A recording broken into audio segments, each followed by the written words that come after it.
दोस्तों, सब कुछ खो देने से भी बुरा उस उम्मीद को खो देना है जिसके सहारे हम सब कुछ वापस ला सकते हैं। इसीलिए कभी भी उम्मीद नहीं छोड़ना चाहिए। दोस्तों, मैं अजय कुमार यादव आज मैं आपको एनसीईआरटी बुक से मैथ पढ़ाने वाला हूं, जिस चैप्टर का नाम है दो चर वाले रैखिक समीकरण। इसको अंग्रेजी में बोलते हैं linear equation of two variable. तो आइए इसको डिटेल से समझते हैं। सबसे पहले ये चैप्टर नंबर 4 है। इससे पहले 1, 2, 3 तक बता चुके हैं और ये 9th क्लास के लिए है, लेकिन ये 10th क्लास के लिए भी है। ये बहुत इम्पोर्टेंट है, इसको जानना है क्योंकि आपको ये 10th क्लास में जाकर विस्तार रूप धारण करेगा। तो अभी हम लोग सिर्फ ये जान रहे हैं कि दो चर वाले रैखिक समीकरण क्या होता है, इसके बारे में जानते हैं। और पहले से हम लोग जानते हैं एक चर वाले। तो सबसे पहले एक चर वाले समझिए, ये चर क्या होता है। देखिए एक्स वाई जेड यानी ABCD के अंतिम अक्षर जो होते हैं 3 XYZ, ये सब क्या होते हैं? चर, जिसका मान वैरी करता है, बदलता है।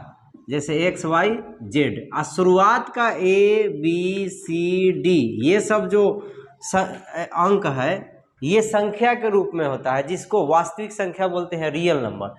इसके जगह पर कोई संख्या रहेगा, इसी को हम लोग क्या बोलते हैं? कांस्टेंट वैल्यू बोलते हैं। स्थिरांक अंक होते हैं, ये फिक्सेबल होते हैं, ये बदलता नहीं है। लेकिन ये XYZ वेरिएबल होता है, चर होता है, ये इसका मान बदलते रहता है। तो लास्ट का अक्षर जो ABCD का होता है 3 XYZ, ये क्या होता है? वेरिएबल होता है, चर होता है, इसको हिंदी में चर बोलते हैं। और शुरुआत के ABCD जो अक्षर होते हैं उसको क्या बोलते हैं? अचर, जिसको कांस्टेंट बोलते हैं अंग्रेजी में। वो चेंज नहीं होता है, फिक्स होता है। तो ये हो गया आपका चर और अचर। अब यही समझना है कि एक चर क्या होता है। तो जिस समीकरण में ABCD का लास्ट कोई अक्षर रहता है तो एक रहेगा तो एक चर होगा। जैसे इसमें x है तो एक चर वाला हो गया। अब y भी है तो एक चर वाला होगा। बराबर में 0 रहना जरूरी है समीकरण अगर है तो, समझ गया। समीकरण का मतलब होता है, यहाँ मीनिंग दिया हुआ है इक्वेशन। इक्वेशन जो बना है इक्वल से, इक्वल का मतलब बराबर, और समीकरण का मतलब समान रूप। तो इतना बराबर 0 है। बराबर का मीनिंग क्या होता है? इक्वल। तो बराबर होना जरूरी है यहाँ पे, ठीक है ना। तो बराबर है और उधर क्या है? 0 है। 0 के बराबर क्या है? इधर का जितने भी अंक है सब है। तो यही हो गया क्या? समीकरण। बात समझ में आया? या बराबर का साइन होना चाहिए और 0 होना चाहिए, किस में? समीकरण वाला सवाल में। तो ये हो गया एक चर वाला। अब इसमें x है तो इसमें y है। हो सकता है कि अगला में z भी हो, इधर कोई संख्या भी हो सकता है, कोई दिक्कत नहीं है। समझ में आया? बस ये आपको देखना है कि एक चर वाला है तो ABCD का कोई एक ही अक्षर होना चाहिए जो लास्ट वाला हो। जैसे इसमें x है, y नहीं है। इसमें y है तो x नहीं है। इसमें z है, बाकी कोई नहीं है। एक ही चर न है, लेकिन यही दो को शामिल रहेगा तो क्या हो जाएगा? दो चर वाला। जैसे कि हम लोग यहाँ पे पढ़ रहे हैं दो चर वाले रैखिक समीकरण। तो एक चर वाला हम लोग को 8, 7 में पढ़ना था, 6 में पढ़ना था, तो आप जानते होंगे। ये होता है समान सूत्र दो चर वाला का। दो चर वाला, सॉरी यहाँ पे y होगा। देखिए दो चर वाला रैखिक समीकरण का समान सूत्र ये होता है ax + by + c = 0। यहाँ ABC आई मेंबर का साइन है। मेंबर किसका है? r का। r मतलब रियल नंबर, रियल मतलब वास्तविक संख्या। वास्तविक संख्या मतलब दुनिया के जितने भी संख्या है सब क्या है? वास्तविक है। तो ABCD के जगह, ABC के जगह कोई संख्या रहेगा, समझ गए? जैसा कि एग्जाम्पल में यहाँ दिया हुआ है, आप समझ सकते हैं। तो इसमें दो चर क्यों कहेंगे? क्योंकि x भी है और y भी है। समझ में आया? x y दोनों है, इसीलिए क्या हो गया? दो चर वाला हो गया। और 10th क्लास में हम लोग पढ़ेंगे दो चर वाले रैखिक समीकरणों का युग्म। मतलब जो दो चर वाला रैखिक समीकरण तो रहेगा ही, लेकिन दो गो रहेगा। अभी तो एक गो न है, एक और ऐसा ही रहेगा। समझ गए? वो 10th क्लास का बात है। फिलहाल हम लोग को ये जानना है। तो देखिए उसका एग्जाम्पल यहाँ पे दिया हुआ है 3x plus 4y plus 3 equal to 0, x minus 2y minus 3 equal to 0। अब कहिएगा ये माइनस में है, ये प्लस में लिखे हैं। देखिए ये जो a b c d के जगह पर कोई संख्या रहेगा वास्तविक संख्या, तो माइनस में भी होता है वास्तविक संख्या, प्लस में भी होता है, रूट में भी होता है, पॉइंट में भी होता है ना जी। तो यहाँ पे अब दो न संख्या माइनस में है, y को क्या लेना देना है उससे, y तो y है। अब इसके आगे 2 है माइनस में है, तो वो तो संख्या है, बता ही दिए है कि ये कोई रियल नंबर होगा, इसीलिए ये सब नहीं देखना है आपको। आपको ये देखना है कि 2 चर वाला है तो इसमें एक्स वाई तो है ना, और उसके साथ गुना है कि नहीं, उससे कोई दिक्कत नहीं। आप साथ देखिए यहाँ एक्स के आगे कुछ नहीं है तो क्या होता है, 1 होता है, और यहाँ भी एक्स के आगे कुछ नहीं है तो क्या है, 1 है। और यहाँ पे देखिए केवल वाई है, एक्स नहीं है, तब क्या होगा, ये 2 चर वाला हुआ, ये इसमें केवल वाई है, ये 2 चर वाला हुआ नहीं हुआ, नहीं हुआ। लेकिन इसको अब बनाना पड़ेगा, तो कैसे बनेगा, तो देखिए यहाँ क्या कर दीजिए ना, 0 को अपने मन से गुना करवा दीजिए, y माइनस 2 बराबर 0।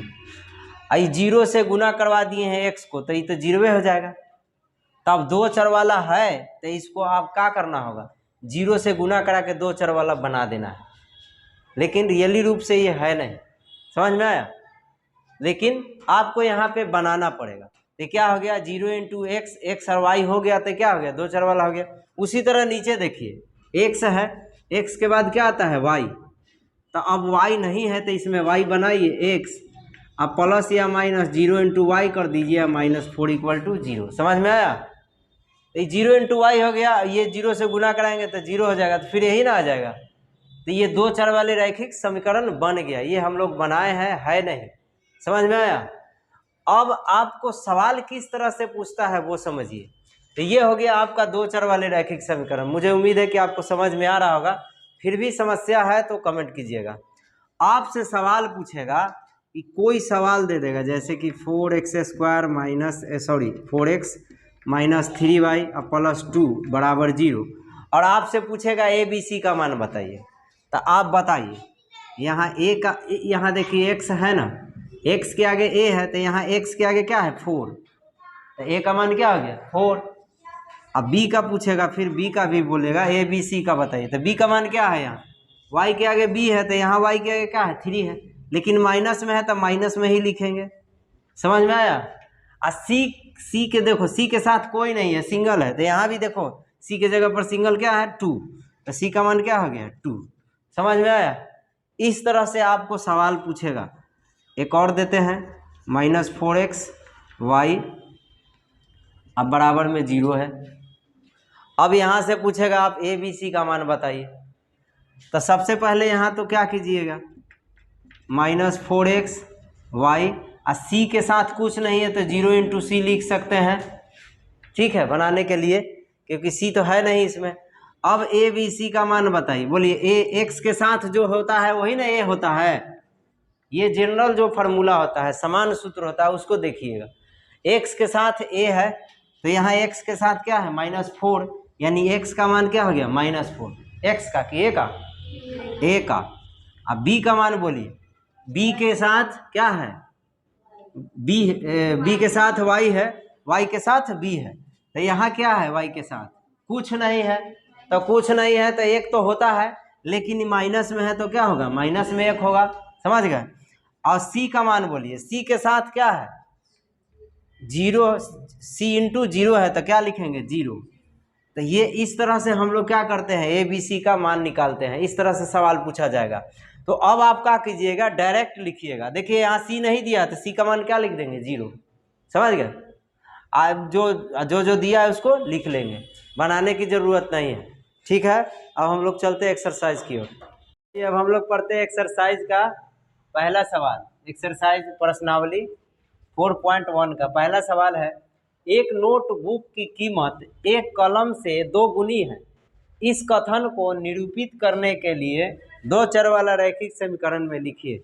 ये बहुत अच्छा सवाल है, ये वर्ड प्रॉब्लम सवाल कहा जाता है इसको समझिएगा ध्यान से। बोल रहा है कि एक नोटबुक की कीमत एक कलम से 2 गुनी है। देखिए सबसे पहले इसमें चर्चा क्या है, इसको क्वेश्चन वर्ड प्रॉब्लम वाला को बार बार पढ़ा जाता है। इसमें किसका चर्चा है, एक नोटबुक और एक कलम का है। तो एक नोटबुक का जो कीमत है कलम से क्या है, दोगुना है। तो हम लोग क्या करते हैं, पहले तो ये जानते हैं कि नोटबुक का कीमत कितना है। अगर नोटबुक का कीमत कितना, अगर 10 रुपया होगा तो कलम का कीमत कितना होगा, 5 रुपया। 5 रुपया ना, कलम से दुगुना ना है नोटबुक का कीमत। तक अब कलम का कीमत 5 रुपया है तो नोटबुक का कीमत 20 रुपया। कलम का कीमत तो कम में ना रहेगा जी, तो वही तो बोल रहा है। वैसे भी कलम का कीमत नोटबुक से ज़्यादा होगा ही नहीं, ये जनरल सी बात है। इसमें भी वही कह रहा है। तो हम लोग सबसे पहले क्या करते हैं कि कीमत जानते हैं उस सब का। तो कीमत हम लोग इस चैप्टर में एक्स वाई के बारे में पढ़ना है तो एक्स वाई ही मान लिए। तो क्या हो गया, नोटबुक की कीमत हम मान लिया 100 रुपया और कलम का कीमत वाई रुपया। अब according to question ATQ, Hindi में इसको बोलते हैं प्रश्नानुसार, हम इंग्लिश में लिख दिए थे अकॉर्डिंग टू क्वेश्चन। बोल रहा है कि कलम का कीमत, नोटबुक का कीमत कलम से क्या है, दुगुना है। तब यहाँ तुलना होने का बात आ गया। तो तुलना होने का बात आ गया तो x बराबर y होगा, नहीं होगा, क्योंकि x किसका कीमत है, नोटबुक का, और y किसका कीमत है, कलम का। तो ये तो बराबर नहीं होगा। तो बराबर करने के लिए क्या करना होगा, जो प्रश्न बोल रहा है इसको समझिए कि एक नोटबुक का कीमत एक कलम से क्या है, दुगुना है। तो ये जो है नोटबुक का कीमत है, ये किसका कीमत है, कलम का। तो नोटबुक का कीमत कलम से क्या है, ये दुगुना है। तो ये बराबर का चिन्ह दिया है तो बराबर होना चाहिए ना। तब मान लेते हैं ये 10 रुपया है तो ये 5 रुपया है, तो बराबर कैसे होगा, इसमें 2 से गुना कराएंगे तब ना, बोलिए। तो उसी तरह इसमें भी कराना होगा 2 से गुना। तो ये दुगुना है तो इसमें 2 से गुना कराएंगे तब ना बराबर हो जाएगा। तो अब इसको कैसे लिखेंगे, 2y ऐसे लिख देंगे और उसको इधर ले आएंगे तो x माइनस क्या हो जाएगा, 2y, इधर क्या बचेगा, 0। ये समीकरण के रूप में बन गया, समझ गए। 2 चर वाला रैखिक समीकरण इसी तरह ना बनता है, हो गया। अब दूसरा नंबर सवाल है, निम्न रैखिक समीकरण को ax plus bx plus c equal to 0 के रूप में व्यक्त कीजिए और प्रत्येक स्थिति में a, b और c के मान बताइए। तो सबसे पहले तो आपको ax plus bx plus c बराबर 0 के रूप में, यानी इस फॉर्म में बनाना होगा, जो सवाल यहाँ पे दिया हुआ देख सकते हैं, है ना, दिख रहा है ना। अब इसको हम लोग बनाते हैं बारी बारी से। सबसे पहले यहाँ 2x है, 3y है, 80 का मान इधर दे दिया है तो उसको इधर ले आएंगे। देखिए तो क्या हो जाएगा, 2x प्लस 3y, ये जो है बराबर के इस तरफ है तो इधर आएगा तो साइन चेंज हो जाएगा, प्लस में है तो किसमें हो जाएगा, माइनस। तो माइनस 9.35। क्वेश्चन में थोड़ा मिसप्रिंट बुझा रहा है, इस पर बार है कि पूरा दोनों पर बार है पता नहीं, बराबर उधर क्या बचेगा, 0। ये हो गया, इस फॉर्म में आ गया ना, क्योंकि देखिए इधर क्या है, बराबर में 0 है तो इसमें भी बराबर में क्या होना चाहिए, 0। अगर उधर दे दिया है तो इधर ला देंगे, ठीक है। अब फिर बोल रहा है कि इसको a b c का मान बताइए। तो यहाँ से a का मान बताइए, बोलिए। यहाँ x के साथ क्या है, a, तो यहाँ x के साथ क्या है, 2। उसी तरह फिर बोलिए b का, x के साथ भी सॉरी यहाँ y होगा, y है, y के साथ b है तो इसमें y के साथ क्या है, 3। तो b का मान क्या हो गया, 3। c सिंगल है तो यहाँ c के जगह क्या है, माइनस 9.35, तो माइनस 9.35। ये हो गया आपका आंसर, एक ये हो गया, समझ में। इस तरह से मान निकालना है। दूसरा सवाल, x माइनस क्या है, y बटा 5 माइनस 10 बराबर 0। तो ये भी वही समीकरण के रूप में है, कोई दिक्कत नहीं है, इसमें करना नहीं पड़ेगा, ये है पहले से। देखिए बराबर में 0, यहाँ भी बराबर में 0 है ना। तो अब आपको क्या करना है, यहाँ से a और b का मान निकालना है। तो बोलिए a का मान x के साथ रहता है तो यहाँ कुछ नहीं है तो क्या होगा, 1। अब b का मान बोलिए, ऊपर कुछ नहीं तो 1 और नीचे क्या है, 5। अब माइनस में है तो माइनस में 1/5। और सी का मान बोलिए -10। समझ में आया? तो देखिए समीकरण के रूप में उसी को बनाएंगे जो नहीं है। जैसे ये पहला नहीं था तो उसको बना दिए, ये है तो इसको बनाने की ज़रूरत नहीं है। ठीक है, अब तीसरा नंबर सवाल है। देखिए तीसरा नंबर सवाल है, इसमें बनाना पड़ेगा आपको। देखिए क्या है, -2x + 3y बराबर क्या है 6 है। तो 6 को क्या लाएंगे इधर, तो क्या हो जाएगा -2x + 3y, और 6 है उस तरफ तो इस तरफ ले आएंगे तो क्या हो जाएगा माइनस में हो जाएगा, क्योंकि इस तरफ प्लस में है। ये हो गया आपका एक आंसर। अब इसी में आपको बताना है ए बी सी का मान। तो ए का मान x के साथ रहता है, क्या है -2, बी का मान क्या है 3, सी का मान क्या है -6। समझ में आया? ऐसे हम लोग सभी का मान बारी बारी से निकाल लेंगे।